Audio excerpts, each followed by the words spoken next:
Hello, thank you for joining us at today's Harvard Extension School Virtual Open House. We're happy that you've decided to join us for our Enrollment Services presentation that's going to focus specifically on how to prepare for fall registration. As we'll mention a couple of times throughout today's presentation, fall registration is coming up very soon. We are going to be opening our pre-registration process on July 15th, and then registration will be opening up to all students on July 26th. So we hope that having this presentation in advance is going to be a great resource for you so that you feel really prepared and confident heading into registration at the end of the month. My name is Sean Cleary, and I'm the Assistant Director of Enrollment Services, and I am joined by two of my colleagues from our office who are going to introduce themselves now.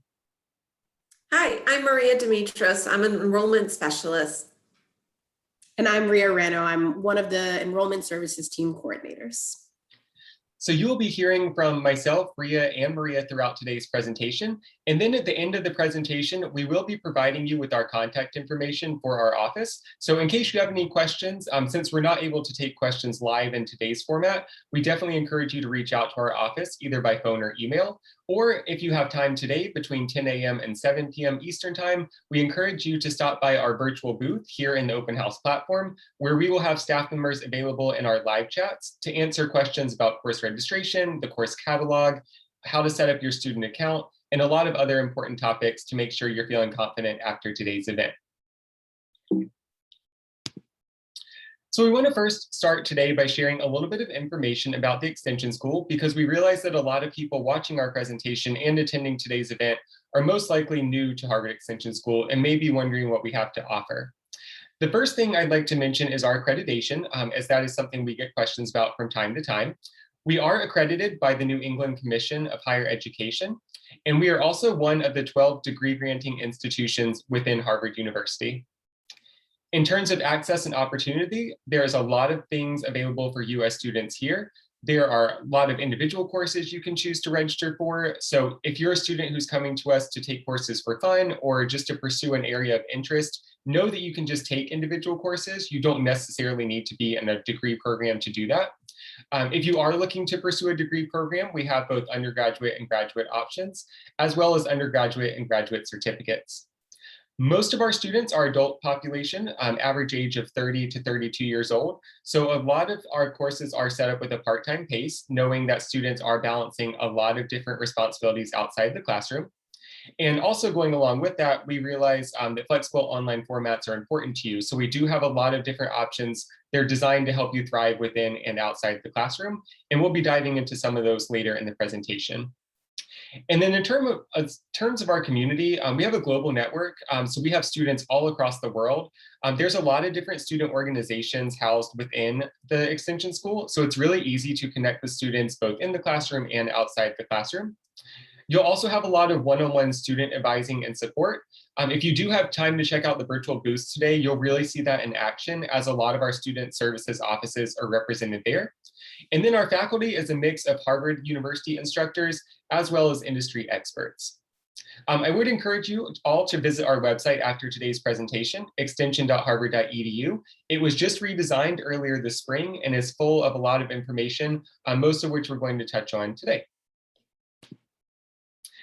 So speaking of what we're going to be talking about today, we have a pretty intensive agenda just to make sure that everything is covered to get you ready for course registration. We're going to share some information with you about our office and how we assist students, how to navigate the course catalog, any placement tests and course prerequisites. We want to make sure that you understand how that works, as you'll be seeing that noted in the course catalog, English proficiency requirements, and additional information for our international students, setting up your MyDCE student account, which you'll use for course registration and payment, talking through the pre-registration and registration processes, financing your education, and then closing out today with a lot of important dates and deadlines to note for the fall term. So we will be presenting to you guys for about the next 30 minutes on these topics. To share a little bit about our office, as you can tell from our backgrounds, we are all still currently working from home, but we hope to be returning to campus this fall. So maybe we'll see you if you're in Cambridge at any point during the fall semester. Our office is here to make your transition into the classroom as smooth as possible so that you can achieve any educational goal that you're looking to pursue with us. I mentioned already a lot of the stuff that we can help you navigate: the course catalog, your student account and login credentials, course registration, academic pathways, financial information, and also just connecting you with different student support services like our accessibility services, our Dean of Students office, and other areas that can best assist you as a student. So that's just kind of a quick overview of what you can expect today and how our office is here to help you to start with your journey at the Extension School. The first topic we're going to dive into is navigating the course catalog, which Maria will be covering for us today. Just in case you're not aware, the course catalog is live. It just went live last month in June.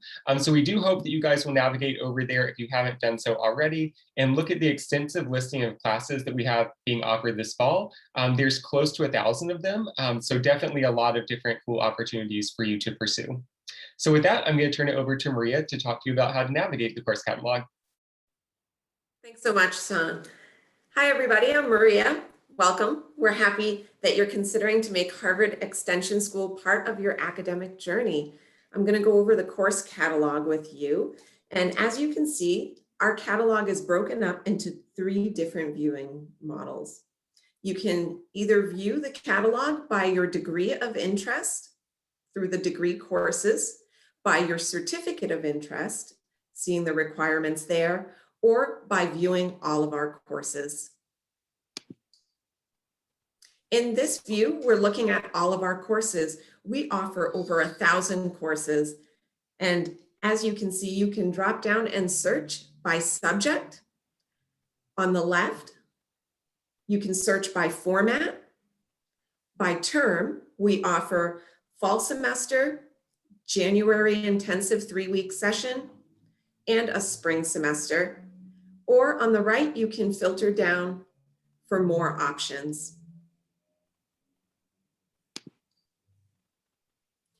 In this view, we're now looking at the management degree, trying to see the requirements for that. Every one of our degree programs will require students to take either 2 or 3 pre-admissions courses. Those courses can be filtered on the left, as you can see here, by dropping down the menu under admissions courses. You can also filter by degree requirements, and you can view certificate requirements for courses that count both toward a degree program and a certificate of interest. Once you find a course that you're interested in taking, you can click on the course. It will then display the format of the course, the days and times the course will run.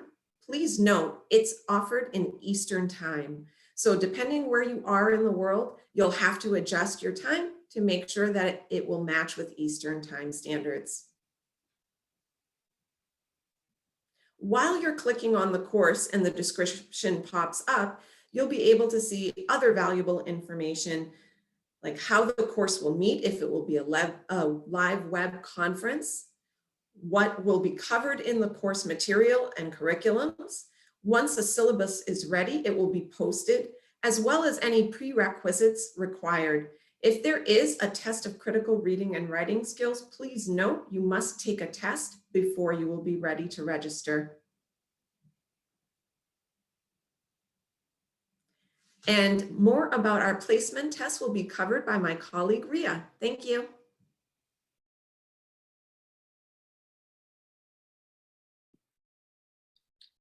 Cool. Thank you, Maria. I'm actually going to dive in to take on the placement tests and the prerequisites, just so I can kind of cover what to expect with that. Maria just alluded to one of those, which is the test of critical reading and writing skills. So that's definitely something we're going to be covering in this section, as it does impact a lot of students.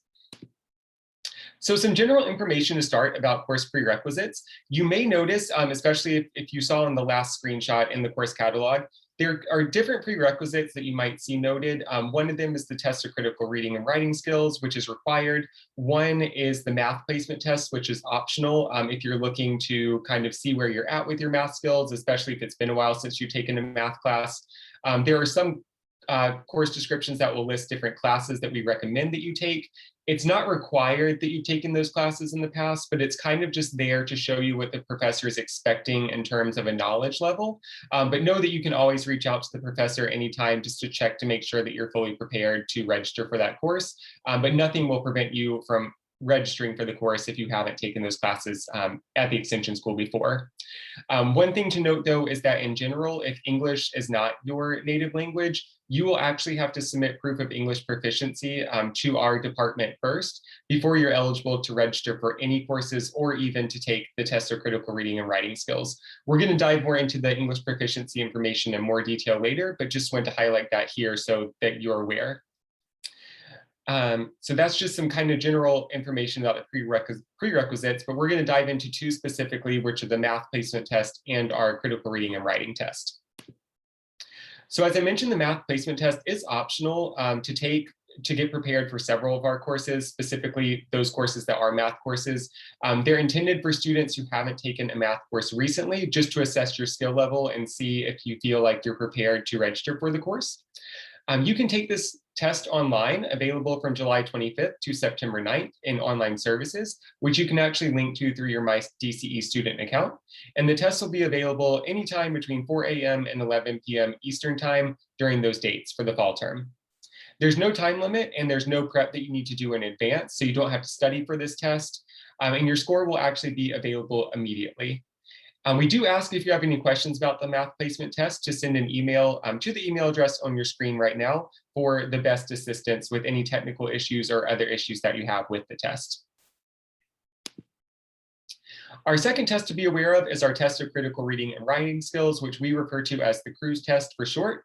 To take this test, you do need to log into your MyDCE student account and then link to online services, which you'll find on your dashboard after logging in. Once you're in online services, there'll be a main student screen. You'll just scroll down and select placement test and then select the test of critical reading and writing skills. It's important to review all the instructions on your screen about the test before you get started, and then click the begin test button at the bottom of the page when you're ready to go. We do recommend taking this test as early as possible because most courses that require it do fill up quickly. And you can take the test at any time between 3 a.m. and 11 p.m. Eastern time. On the next slide, we're actually going to show you what the test periods are, just to make sure that you're taking the test in time for the fall term and receiving your scores in a timely manner to register for courses that require this test. Once you begin the test, you will have 60 minutes to complete it. The test consists of two parts, answering 5 multiple choice questions and writing a brief essay. You will actually have a small passage to read at the top of your test, which you're going to use to answer those questions and to write your essay response. For non-native English speakers, I've mentioned this previously, but you do need to meet our English proficiency requirement first before you're able to log in and take the CRWS test. And if you want to brush up on your writing skills before taking the test, we encourage you to check out Harvard Extension Ready for free lessons on core writing skills. I do want to highlight again here, though, that if you do see the CRWS test listed as a prerequisite for any courses that you'd like to take, then that is a mandatory requirement. So you will actually not be able to sign up for that course until you've taken the test and received a passing score on it. These are the dates for the CRWS test for the fall term, one of which you will see has already passed. So if you were a student that took the test between June 4th and July 8th, you will be getting your test scores this week on Friday, July 16th, which means that when registration opens on July 26th, you will already be cleared to register for those courses that require the test if you got the passing score on it. The current test period that we're in, July 9th through the 22nd, any student who takes their test between these dates will receive their scores on Friday, July 30th. And the final testing period for the fall term is July 23rd through August 12th, and you'll be receiving your scores on Friday, August 20th. A lot of people ask if we release scores in advance of these dates, and the answer to that question is no, just due to the volume of the tests that our graders are going through. So every student will be receiving their test scores on these dates and no time in advance of that. All right, so that's just some highlights from our prerequisites and our placement test. I want to pass it over to Ria now, who's going to talk a little bit about our English proficiency requirement that we've been alluding to at the start of the presentation, as well as other important information for our international students. Thanks so much, Sean. I really appreciate it. Okay, so let's talk about the English proficiency requirement for registration. Proof of English proficiency is required if you have a native language that is anything other than English. No exceptions are made to this policy, so you want to definitely make sure that you're ahead of the game if you can. English proficiency must be met prior to registration.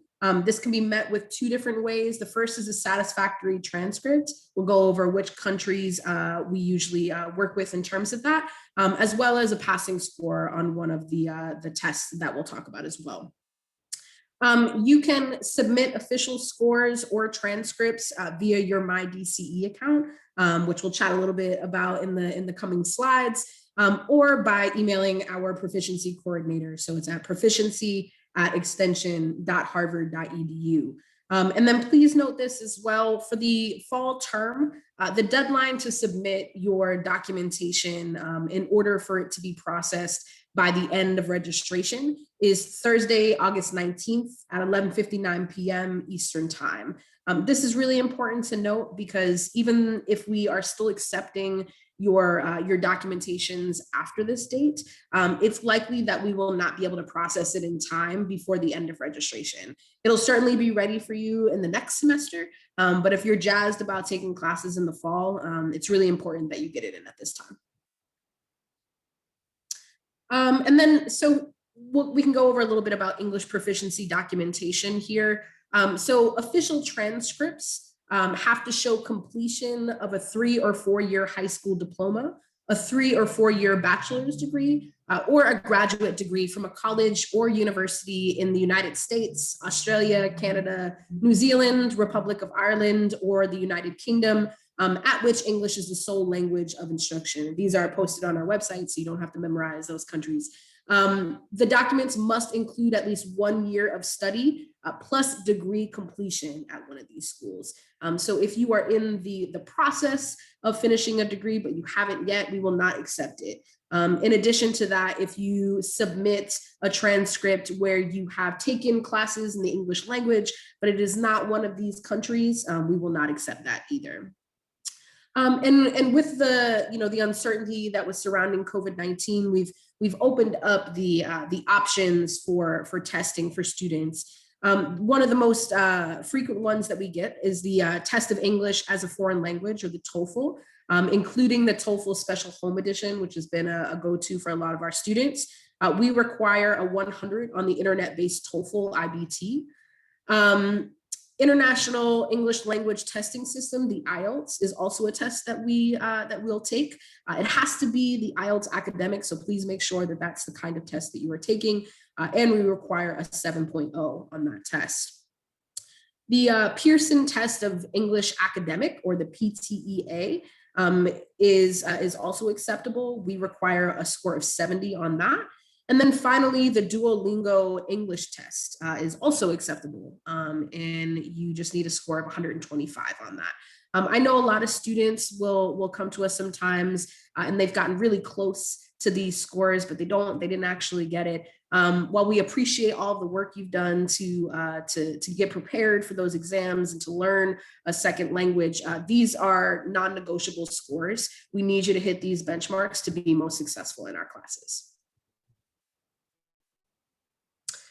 And then just a little bit about the international student, right? Where we are so grateful for the fact that we have so many international students who grace our virtual halls every semester.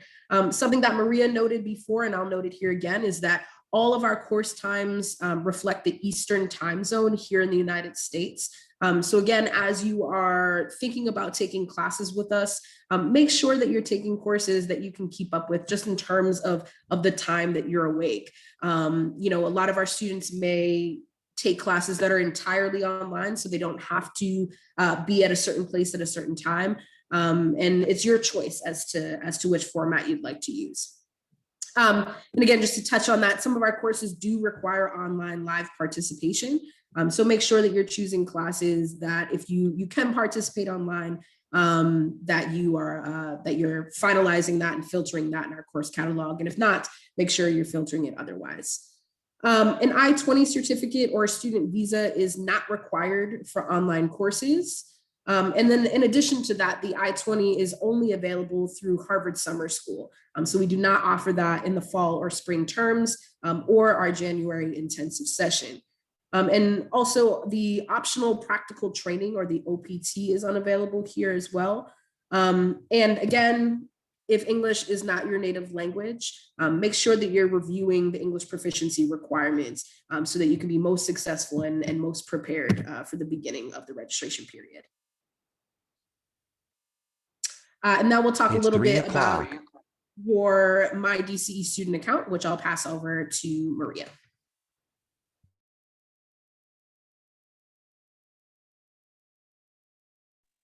Thank you, Ria. Sorry, I had a little problem with my mute button. So what is MyDCE? MyDCE is going to be your student account. This will be your go-to for course registration, your profile information. On July 15th, as Sean mentioned, you'll go into your MyDCE and pre-register in preparation for the July 26th registration date. In your MyDCE, you can also access your student finance portal to make payments for classes, Canvas, which is your course website. You can view your course schedule, and you can connect to online services where you can take the critical reading and writing skills placement test, as well as any other testing or documents you need to submit. Now, how do you create your MyDCE account? The first step that you're going to take to create it is to just click on the login page for MyDCE, and you will select to create your DCE key. The DCE key is going to be your email address, and you're going to create a password on the spot. You'll then follow the prompts that will ask you to verify your email address. We'll then send you an email that will provide you with a link that you can click, and that will help to get your DCE key verified so you can securely start to log in to your MyDCE account.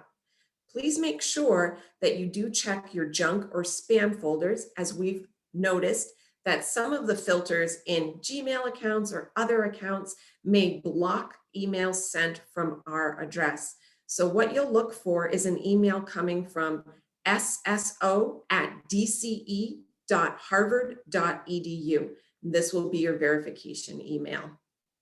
After you've verified your email, you're going to log in with your DCE key, and that's that same email address you used and same password you used when you first set up your DCE key. It will then bring you in to an onboarding process. You're going to fill out your personal information, and each page you'll scroll down and make sure you'll click on the submit button to get to the next stage. Once you've done that, you've finally been onboarded into the MyDCE account. And we'll now go into some pre-registration information, and this time it will be with Ria. Thank you. Thanks so much, Maria. I appreciate that. So we'll go over a little bit about our enrollment policies, which are really important as you're discerning if you'd like to take courses at the extension school. First is our age requirements. So generally, the programs that we offer here are geared toward working adults. However, we do see a lot of young people who like to take classes with us as well. For the undergraduate and non-credit statuses, you need to be at least 15 years old to take classes.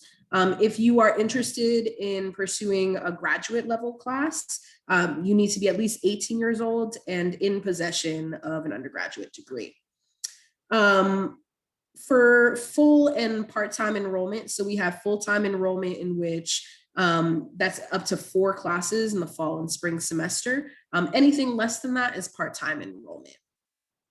For maximum enrollment limits, so we have a lot of folks who are super interested in taking as many classes as they can at a place like Harvard. For the fall and the spring, we have the maximum enrollment is capped at 4 courses. You can take anywhere within that limitation between 1 and 4 classes as it works for your schedule.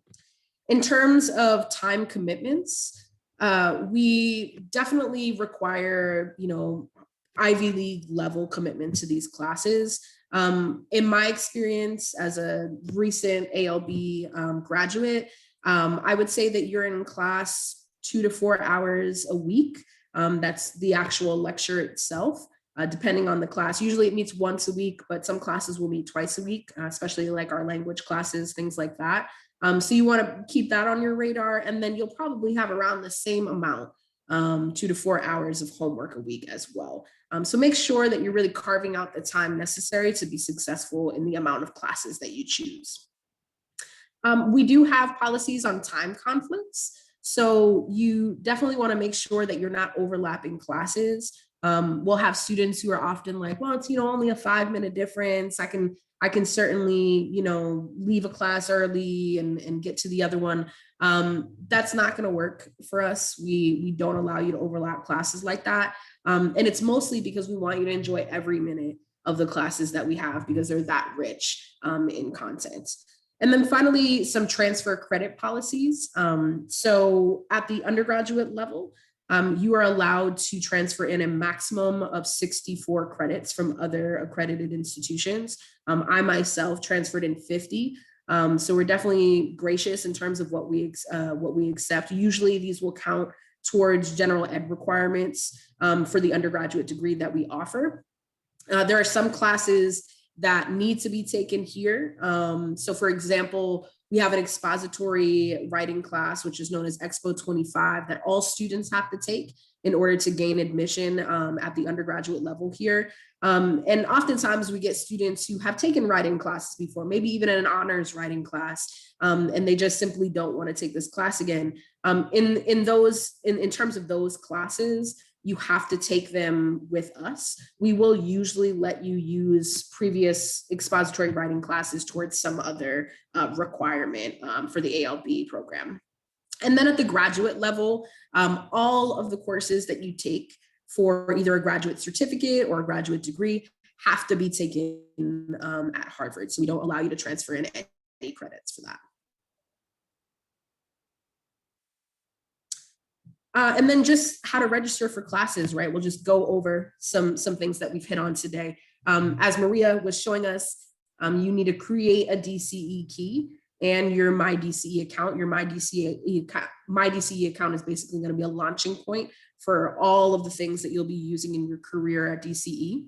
You'll then determine which courses that you'd like to register for by exploring the course catalog itself. And then you want to meet all of the prerequisites. So whether that is a placement test or proof of English proficiency, you definitely want to get that going before you are in a rush to register for classes.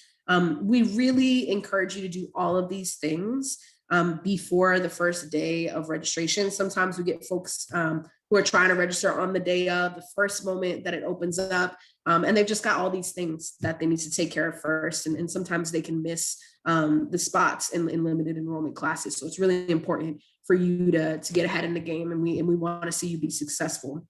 And then just a pro tip here, if you want to check your English proficiency status, you can do so in your MyDCE account under the My Enrollment Requirements quick link. You'll also want to complete the pre-registration process through your MyDCE account. This is required. It will basically just ask you to confirm all of your biographical and contact information. If you have a special interest in a program, or if you're just taking a class just for the fun of it or for personal enrichment, you need to do this at the beginning of every term. So you want to get that done as well before you go to register for a class. Because one, you won't be able to register for a class without doing it, but also it just takes a little time, and we want to make sure that you give yourself the space to complete that. And then you're able to register for the courses of your choice starting on July 26th at 9 a.m. Eastern time. It's important to note here, every semester we have thousands and thousands of students who are trying to take classes with us, which is really cool. And we love supporting students just like you. But sometimes the server can be a little overwhelmed on a day like that. So if you are trying to register at 9:01 and you're getting some sort of error message that says that the servers are overloaded, just keep trying. We're pretty sure you'll get in, and you'll be able to register for a class when things have settled down a little bit. And then finally, you may register on July 26th, and then you actually have a couple weeks before you need to make a full payment. So you need to pay your tuition in full by the payment deadline, which is Monday, August 16th at 11:59 p.m. Eastern time, to avoid being dropped from your courses for non-payment. And a reminder that we will not, we're not going to know which courses you've paid for and which ones you haven't. So if you pay for one course and then you add another, and then you wait to, to pay for that class and miss the payment deadline, you're going to be dropped from everything. So make sure that you are aware of that deadline. It's going to be in your calendar in your MyDCE platform. So pay attention to that, make notes, pin it, so that you get into all the classes that you want and don't get arbitrarily dropped. And then to access course pre-registration. So this is going to be available to you. Maria has mentioned this on July 15th. Pre-registration can be accessed via the pre-registration box there on the left-hand side. This here is your MyDCE dashboard, which we love. Maria talked all about it. It's super cool. It just got rolled out this year. So pre-registration will always be on the left-hand side. So it's going to be underneath the announcement sections on your MyDCE dashboard. In addition to that, the pre-registration does not involve registering for courses. It is simply the process by which we, verify student contact information prior to the start of registration for the upcoming term. So if you complete pre-registration, you still gotta register for classes a little later on. So just make sure that you're doing all the steps. And thankfully, we're gonna save this presentation so you'll be able to take a look at it and remind yourself of the process for that. And you can, when you're ready, right, when you've done your pre-registration and you've met all your prerequisites, you've submitted English proficiency, you've taken all the right placement tests, you've done pre-registration, you now can access course registration on the date in which it opens, which is July 26th. You will, on the course registration can be accessed via the online services box. That will appear underneath the announcement section again on your MyDCE dashboard. And then again, fall term course registration will be open from 9 a.m. Eastern time on Monday, July 26th to 11:59 p.m. Eastern time on Thursday, August 26th. Oftentimes we'll get folks who will call us on Friday, August 27th and want to register for the course. The answer is always going to be no. So please make sure that, you get in the time in which we have allotted you. And if you have any questions about that, you can always reach out to our team because we're happy to help you navigate your first class with us. Okay, and now we'll just go over a little bit about how to actually register for a class, right? So this is online services. Online services will eventually be retired, but that's a story for another day. For now, this is going to be your main menu. When you click on that link underneath the announcements tab, it's going to show you all sorts of cool things here. You can register for a class, take a look at your course schedule. You can pay a bill in the student finance portal. It's really important. And then you can also take things like placement tests. So the first thing that you're going to do is you'll run your mouse over the course registration and schedule link. And then you'll click on how to add a course for the term in which you're embarking on. And then once you get here, so it's going to take you to the area in which you can select a subject. At the very top of this screen, you'll see something that's really important. It makes a lot of people nervous. It's this red alert here that says registration pending. And a lot of people think that if they have that alert, that they're missing something and that they really need to, that they need to contact us and make sure everything's okay. It literally just means that you're going through the process of registration. So once you've actually completed registration, that alert will change from registration pending to registration complete. So there's two different ways in which you can look up a class. So in an ideal world, perhaps you've looked at the course catalog that Maria introduced to us earlier in our time together. You have the course number, which is a 5-digit CRN number, and you can pop it into that little course number box there. But there's also the option to choose a class based on the subject. So in this case, we'll go ahead and choose the subject of chemistry, and then you'll go ahead and click on that blue box down there that says run the list. And then here, it'll pull up all of the courses that we are currently offering in chemistry. For the sake of this class, we'll generally pick the Principles of Organic Chemistry class. This is a class that is only offered at the undergraduate level. So here you're asked to choose your credit status option, and you'll go ahead and click on register for undergraduate. And then it's telling you here your pending selection. So perhaps you need to add a different course. You can do so under the options tab here, add another course. You can cancel your registration. So if you've decided in the moment, nope, I can't do it, you can cancel it right there. You can also delete it in the main line in case you want to choose a different class. But for the sake of this showing, we'll go ahead and click on continue registration. Once we continue the registration, it's just going to show you the tuition and fees for that class. And then it'll ask you to confirm. So under options here, you'll see a few different options. You'll see confirm, which we'll click on. Confirm or apply TAP. It's really important to note here that TAP stands for the Tuition Assistance Program, and it is specifically for staff members at Harvard. So you don't need to click on that unless you're a staff member who's trying to take a class with us. You can also return to selection, so return to the previous page, or cancel the transaction altogether. But for this, we'll go ahead and click on confirm. And now you can see at the top, as I promised, registration pending turns to registration complete. It also shows you all of the classes that you're going to be taking. In this case, we're going to be taking the undergraduate level of Principles of Organic Chemistry. You're registered and the amount. If you are prepared to make a payment on the day in which you are registering, you can feel free to make payment or view account detail. And now I'll pass it over to Sean to talk about financing your education. All right, thank you so much, Rhea. So I want to show you guys what the tuition rates are for the Extension School for this upcoming academic year. So for any undergraduate credit course that you're looking to take, the total cost is $1,920 per course. For graduate credit, it's $2,980 per course. And for non-credit, which is similar to auditing a course, it will be $1,500 per course. In terms of financial aid, something we get a lot of questions about, as well as our friends over in Student Financial Services. We do ask that if you have any very specific financial aid scholarship questions, to contact their office.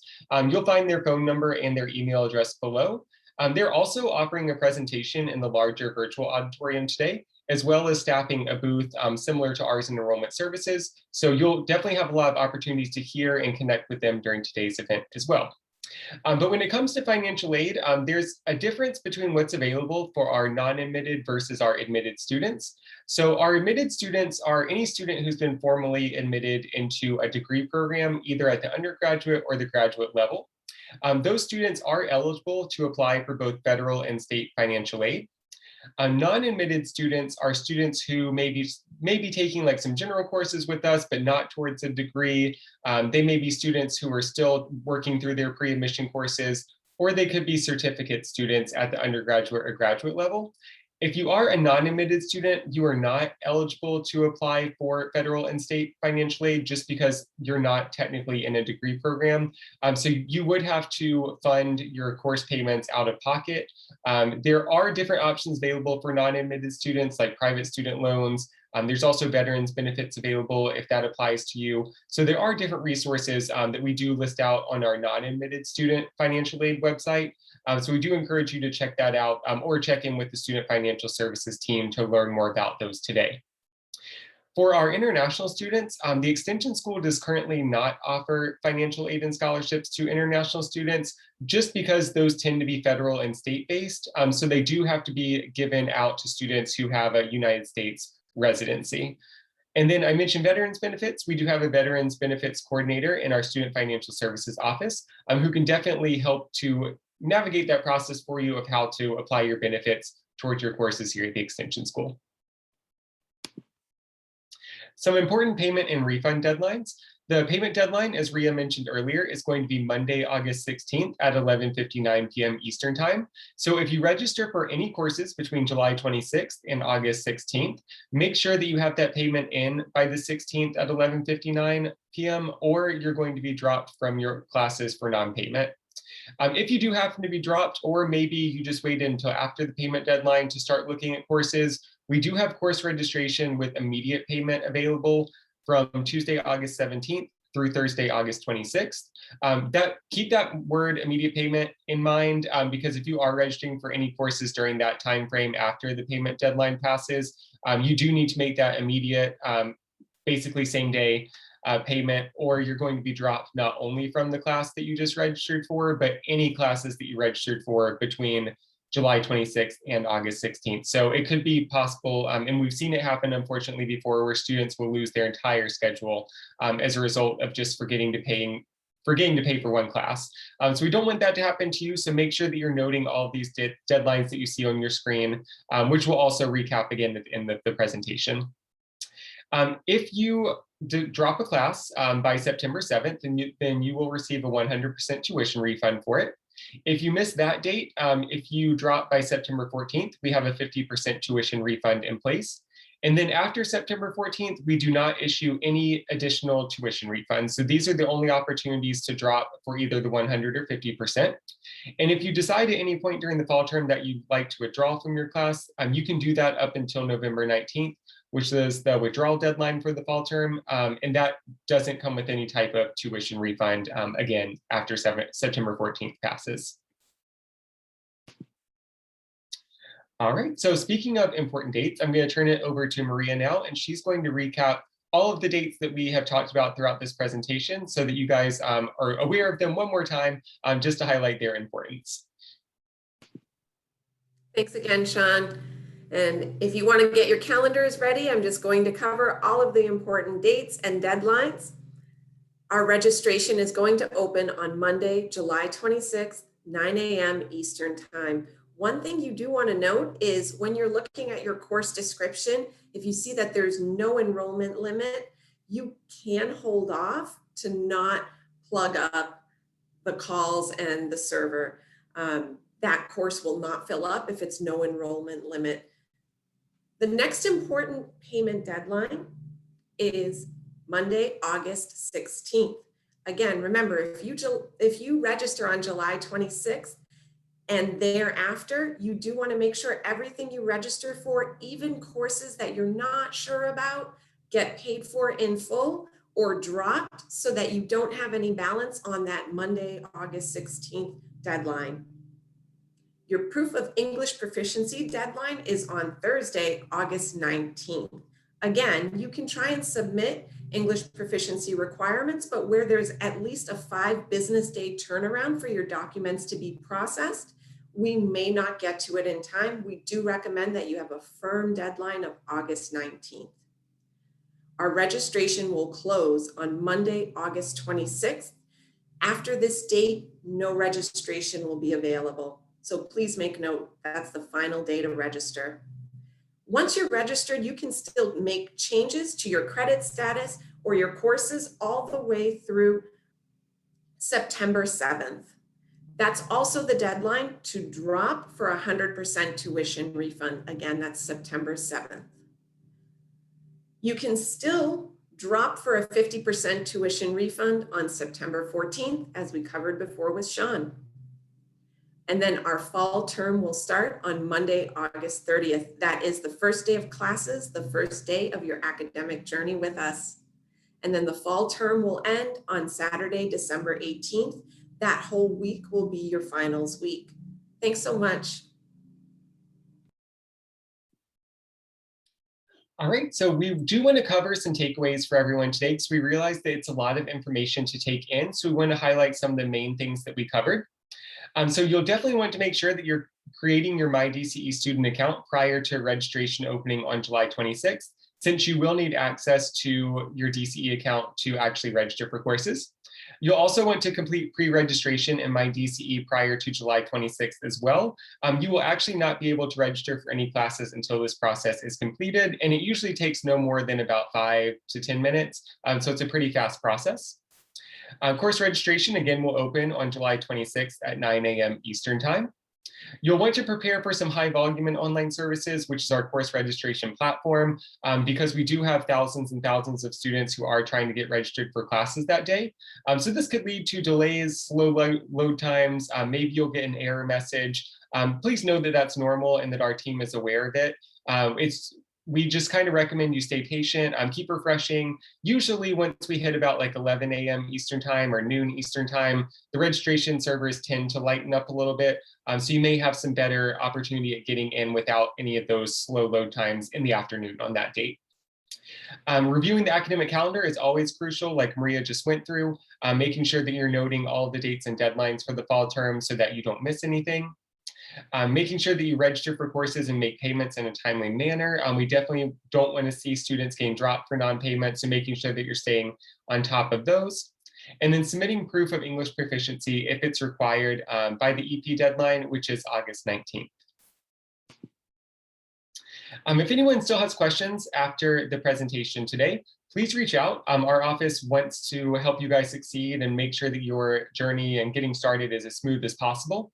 You'll see our contact information here on your screen. Our office hours are Monday through Friday from 9 a.m. to 5 p.m. Eastern time. As I mentioned at the start of the presentation, our physical office space is still closed. We're hoping to return after Labor Day, but we are still working virtually right now. So you can reach us through phone or through email during office hours. And if you do send us an email, please note that our average response time is about 2 to 3 business days for those messages. Any student who is starting at the Extension School should definitely be reaching out to our office first. So if it's your very first time taking classes, we're here to help.